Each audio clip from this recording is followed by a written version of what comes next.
Hi everyone.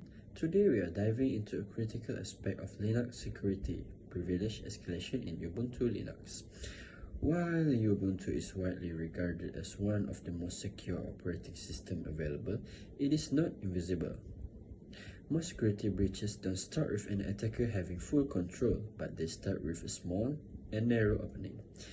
Our presentation today will explore how attackers try to widen that opening, the devastating impact this breach can have, and most importantly, the robust, layered defense mechanism Ubuntu used to stay one step ahead. We'll look up at everything from kernel hardening to the principle of least privilege to see how this defense in-depth approach maintains system integrity even when under fire. So before we're discussing about the defense, we firstly need to know about the threats first. So actually, what is privilege escalation? At its core, privilege escalation happens when a user or a specific process gains higher access rights than they were originally granted. It's like a guest in a hotel suddenly finding a way to turn their room key into a master key that can open every door in the building. So in the world of Ubuntu Linux, this almost always means a transition from normal user privilege to root level privilege. So basically this is a big deal because Ubuntu is designed with a very strict hierarchy, which is critical system operations are restricted to the root user only to keep the OS stable and secure. Hence, most attacks usually begin with very limited access. An attacker might get into a system through a normal user account, or maybe by stealing credentials or finding a flaw in simple application. But once they are in, they look for vulnerabilities. If they find a flaw in the software or the system itself, they can exploit the flaw to jump from a user level to a root level, or they also can bypass the security boundaries that the operating system has worked so hard for to improve. Once the escalation is successful, the attacker effectively becomes the system administrator. They have the same authority as the owner of the machine. They can delete system files, disable system security, or even shut down critical service entirely. This is why privilege escalation is considered one of the most critical threats in any Linux environment. How privilege escalation efforts Ubuntu Linux. Privilege escalation in Ubuntu Linux often begins with limited system access. First, limited initial access.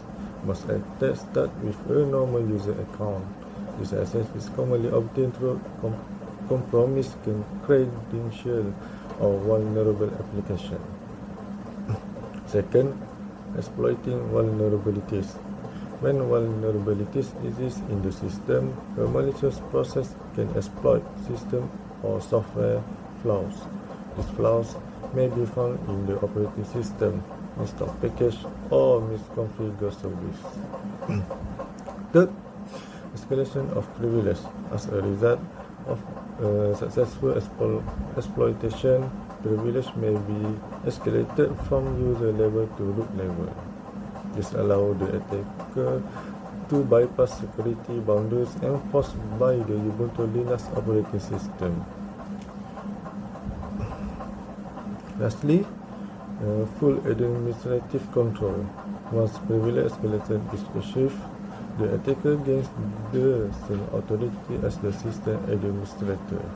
At this stage, the Ubuntu system is no longer secure and can be fully controlled by the attacker. This demonstrates how privilege escalation turns limited access into complete system compromise in Ubuntu Linux. Impact of privilege escalation. When privilege escalation is successful, the impact on a Linux system can be severe and far-reaching. First point is system file damage.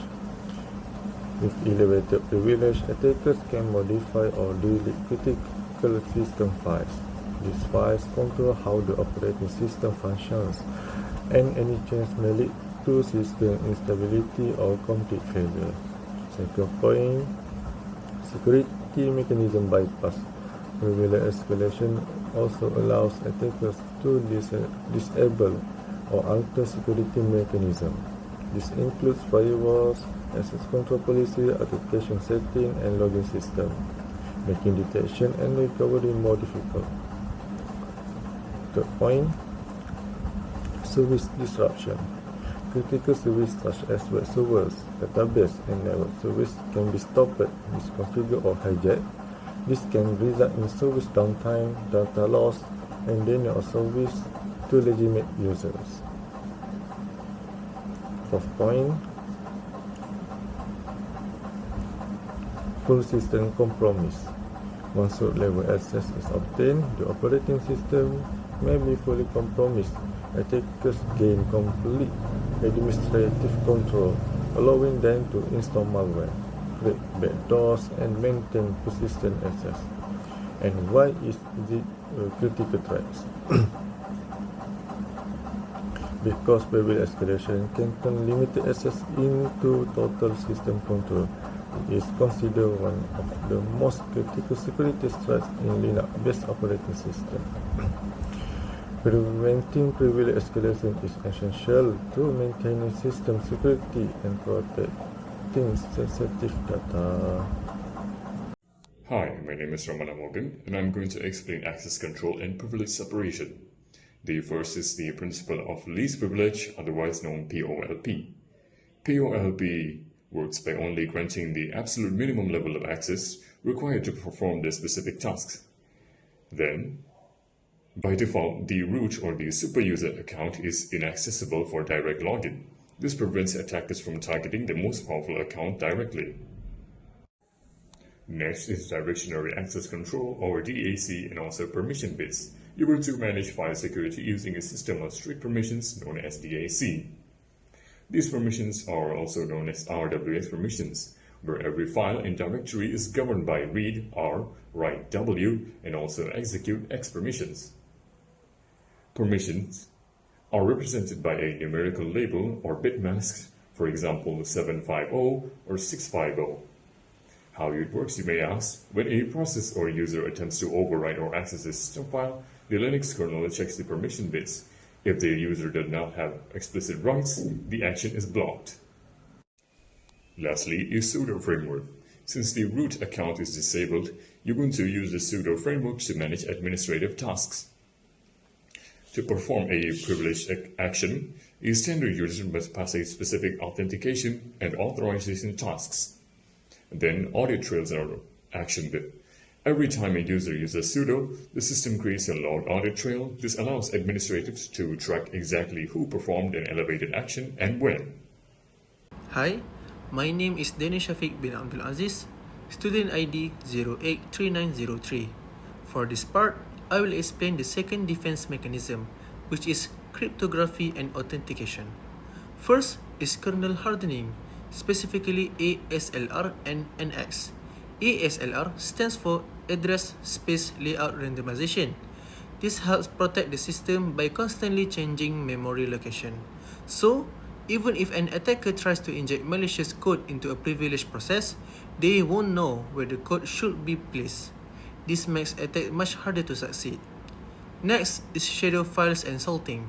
In Ubuntu, passwords are not stored directly.